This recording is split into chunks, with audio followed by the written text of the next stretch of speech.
नमस्कार दोस्तों, कैसे हैं आप लोग। मेरा नाम सौरभ कुमार है और मैं आप लोग को यहाँ पर एनसीईआरटी सार संग्रह क्लास 6 to 12 पढ़ा रहा हूँ, जो कि आपका वन लाइनर पूरा दिया गया है ये किताब। और ये किताब महेश बर्नवाल की किताब है, जो कि कॉस्मोस पब्लिकेशन की किताब है।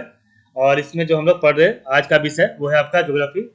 और ज्योग्राफी या भूगोल में जो हम टॉपिक पढ़ रहे हैं वो टॉपिक आपका कृषि या एग्रीकल्चर, उसी का हम लोग पार्ट नंबर 3 पढ़ेंगे। इससे पहले कृषि से हम लोग 2 पार्ट पढ़ लिए हैं।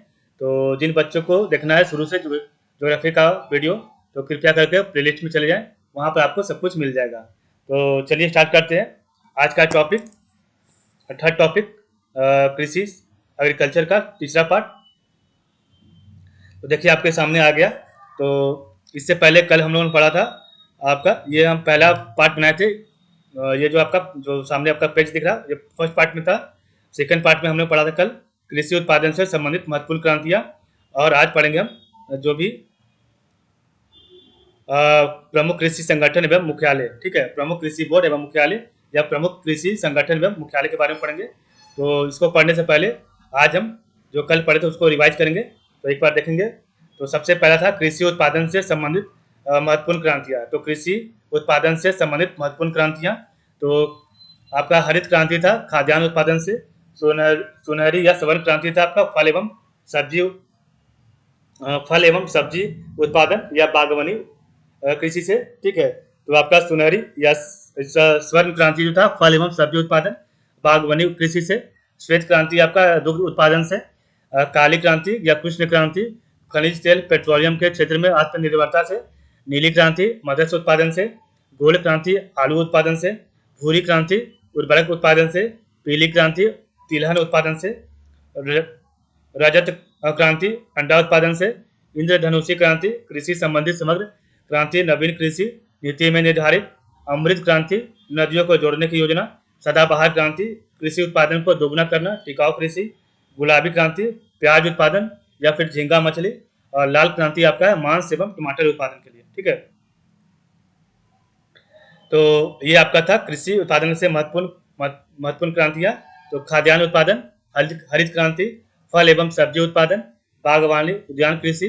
तो आपका सुनहरी या स्वर्ण क्रांति दुग्ध उत्पादन श्वेत क्रांति खनिज तेल पेट्रोलियम के क्षेत्र में आत्मनिर्भरता।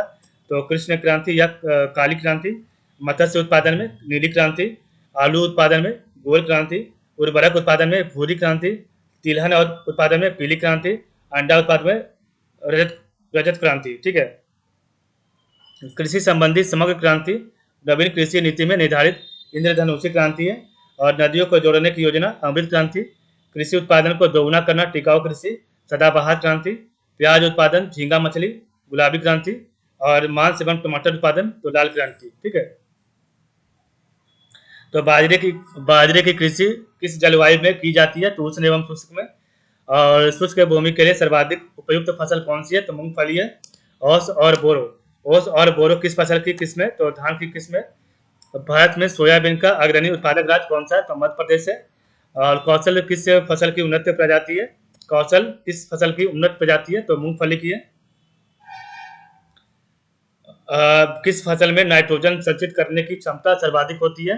तो किस फसल में नाइट्रोजन संचित करने की क्षमता सर्वाधिक होती है? तो दलहनी में। दलहनी फसलों हेतु कोबाल्ट आवश्यक है तथा कोबाल्ट राइजोबियम जीवाणु हेतु नाइट्रोजन स्थिरीकरण के लिए आवश्यक तत्व है। भारत को 3/4 से अधिक कच्चा रेशम किन राज्यों से प्राप्त होता है? तो कर्नाटक एवं आंध्र प्रदेश। नॉर्मन एंडेस्ट बॉरलॉग जिन्हें हरित क्रांति का जनक कहा जाता है किस देश से संबंधित है? तो आपके अमेरिका से संबंधित है। हरित क्रांति ग्रीन रिवॉल्यूशन से क्या अभिप्राय है? तो उच्च उत्पादकता वाले बीजों का प्रयोग कर उत्पादन बढ़ाना। हरित क्रांति का सर्वाधिक लाभ किस फसल के उत्पादन एवं उत्पादकता प्रोडक्शन एंड प्रोडक्टिविटी दोनों में हुआ? तो गेहूं की। हरित क्रांति में किस फसल का सर्वाधिक उत्पादन किया गया? तो मैक्सिकन गेहूं का। सर्वाधिक विदेशी मुद्रा किस नकदी फसल के निर्यात से प्राप्त होती है? तो चाय से। लाल विगलन रेड रॉट किस फसल का रोग है? तो गन्ना का है। रेड रॉट आपका जो है गन्ना फसल का रोग है। देखिए यहाँ पर लिखा रेड रॉट आपका जो है गन्ना फसल का रोग है। और स्वदेशी सर्वाधिक विदेशी मुद्रा नकदी फसल आपका चाय है। मूंगा रेशम का उत्पादन संपूर्ण विश्व में केवल भारत के असम में किया जाता है और इसे वर्ष 2007 में भौगोलिक संकेतक जियोग्राफिकल इंडिकेशन जीआई का दर्जा प्राप्त है। ठीक है। और तिलहन प्रौद्योगिकी मिशन की स्थापना आपका किस वर्ष की गई थी? तो तिलहन प्रौद्योगिकी मिशन की स्थापना वर्ष 1986 में किया गया था। 1980 में नहीं, 1986 होगा ये। ठीक है, तो 1986 में किया गया था। और मक्के की फसल तैयार होने की औसत अवधि कितनी है? तो लगभग 140 दिन है। अब हम पढ़ेंगे आपका जो है प्रमुख कृषि संगठन एवं मुख्यालय और प्रमुख कृषि बोर्ड एवं मुख्यालय। तो सबसे पहला इधर आपका दिया गया कृषि संगठन और इधर दिया गया मुख्यालय हेडक्वार्टर। ठीक है, तो और इस आपका इस बॉक्स में दिया गया बोर्ड और मुख्यालय। ठीक है, तो देखते हैं क्या है इसमें। तो पहला आपका भारतीय दलहन अनुसंधान संस्थान। तो भारतीय दलहन अनुसंधान संस्थान कानपुर में है। समेकित कीट प्रबंधन राष्ट्रीय केंद्र आपका नई दिल्ली में है। अंतर्राष्ट्रीय चावल अनुसंधान संस्थान मनीला में है। अर्ध शुष्क क्षेत्रों हेतु अंतर्राष्ट्रीय फसल अनुसंधान संस्थान हैदराबाद में है। सूखे क्षेत्रों में अंतर्राष्ट्रीय कृषि अनुसंधान केंद्र अलेप्पो में है। राष्ट्रीय कृषि और ग्रामीण विकास बैंक मुंबई में है। अंतर्राष्ट्रीय मक्का और गेहूं वृद्धि केंद्र मैक्सिको में है। ठीक है, तो भारतीय दलहन अनुसंधान संस्थान कानपुर में यूपी में। ठीक है, तो दलहन आपका यूपी कानपुर। और समेकित कीट प्रबंधन राष्ट्रीय केंद्र आपका नई दिल्ली में है। अंतर्राष्ट्रीय चावल अनुसंधान संस्थान मनीला में है। अर्ध शुष्क क्षेत्र हेतु अंतर्राष्ट्रीय फसल अनुसंधान संस्थान हैदराबाद में है। सूखे क्षेत्रों में अंतर्राष्ट्रीय कृषि अनुसंधान केंद्र अलेप्पो में है। राष्ट्रीय कृषि और ग्रामीण विकास बैंक मुंबई में है। राष्ट्रीय कृषि और ग्रामीण विकास बैंक मुंबई में। अंतर्राष्ट्रीय मक्का और गेहूं वृद्धि केंद्र मैक्सिको में है। ठीक है, तो अंतर्राष्ट्रीय मक्का गेहूं वृद्धि केंद्र मैक्सिको में है। ठीक है, और यहाँ पर आपका है प्रमुख कृषि बोर्ड एवं मुख्यालय। तो कॉफी बोर्ड आपका बेंगलुरु कर्नाटक में है। रबड़ बोर्ड कोटायम केरला में है। चाय बोर्ड कोलकाता पश्चिम बंगाल में है। तंबाकू बोर्ड गुंटूर आंध्र प्रदेश में है। मसाला बोर्ड कोची केरल में है। राष्ट्रीय मांस एवं पोल्ट्री बोर्ड नई दिल्ली। और भारतीय अंगूर प्रसंस्करण बोर्ड पुणे महाराष्ट्र में है। तो आपका कॉफी सबसे ज़्यादा कर्नाटक में होता है, तो वहीं पर आपका इसका मुख्यालय भी है बेंगलुरु में। रबड़ जो है आपका सबसे ज़्यादा केरल में होता है, जो कि आपका कोटायम में है इसका मुख्यालय। चाय आपका सबसे ज़्यादा आसाम और पश्चिम बंगाल में होता है, दार्जिलिंग में। तो आपका इसका मुख्यालय जो है कोलकाता में है। ठीक है, पश्चिम बंगाल। तंबाकू सबसे ज़्यादा उत्पादन आपका आंध्र प्रदेश में होता है, इसलिए इसका मुख्यालय भी जो है गुंटूर आंध्र प्रदेश में है। मसाला का सबसे ज़्यादा उत्पादन केरल में होता है, तो इसका मुख्यालय जो है कोची केरल में है। और राष्ट्रीय मांस व पोल्ट्री बोर्ड नई दिल्ली और भारतीय अंगूर प्रसंस्करण बोर्ड का पुणे महाराष्ट्र में है। ठीक है, दक्षिण भारत में चाय की खेती पश्चिमी घाट की नीलगिरी तथा इलायची की पहाड़ियों के निचले ढालों पर की जाती है। तो दक्षिणी भारत में चाय की खेती पश्चिमी घाट की नीलगिरी तथा इलायची की पहाड़ियों के निचले ढालों पर की जाती है। ठीक है,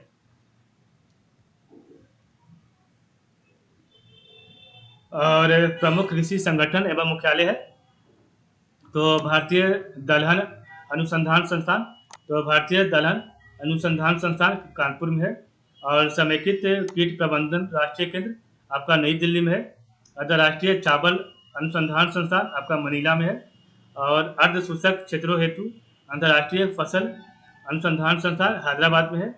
सूखे क्षेत्रों में अंतर्राष्ट्रीय कृषि अनुसंधान केंद्र अलेप्पो में है। राष्ट्रीय कृषि और ग्रामीण विकास बैंक आपका मुंबई में है। और अंतर्राष्ट्रीय मक्का और गेहूं वृद्धि केंद्र आपका मैक्सिको में है। ठीक है, तो भारतीय दलहन अनुसंधान संस्थान कानपुर। समेकित कीट प्रबंधन राष्ट्रीय केंद्र नई दिल्ली। अंतर्राष्ट्रीय चावल अनुसंधान संस्थान मनीला। अर्धसूचक क्षेत्रों हेतु अंतर्राष्ट्रीय फसल अनुसंधान संस्थान हैदराबाद। सूखे क्षेत्रों में अंतर्राष्ट्रीय कृषि अनुसंधान केंद्र अलेप्पो। राष्ट्रीय कृषि और ग्रामीण विकास बैंक मुंबई। अंतर्राष्ट्रीय मक्का और गेहूं वृद्धि केंद्र मैक्सिको में है। तो दलहन का आपका हो जाएगा भारतीय दलहन कानपुर में यूपी। समेकित कीट प्रबंधन नई दिल्ली हो जाएगा। और अंतर्राष्ट्रीय चावल अनुसंधान संस्थान मनीला में है। ठीक है, मनीला आपका बाहर विदेश में। ठीक है, मनीला आपका फिलीपींस साइड हो जाएगा। और अर्धसूचक क्षेत्रों हेतु अंतर्राष्ट्रीय फसल अनुसंधान संस्थान हैदराबाद में है। सूखे क्षेत्रों में अलेप्पो में है। राष्ट्रीय कृषि और ग्रामीण विकास बैंक मुंबई में है।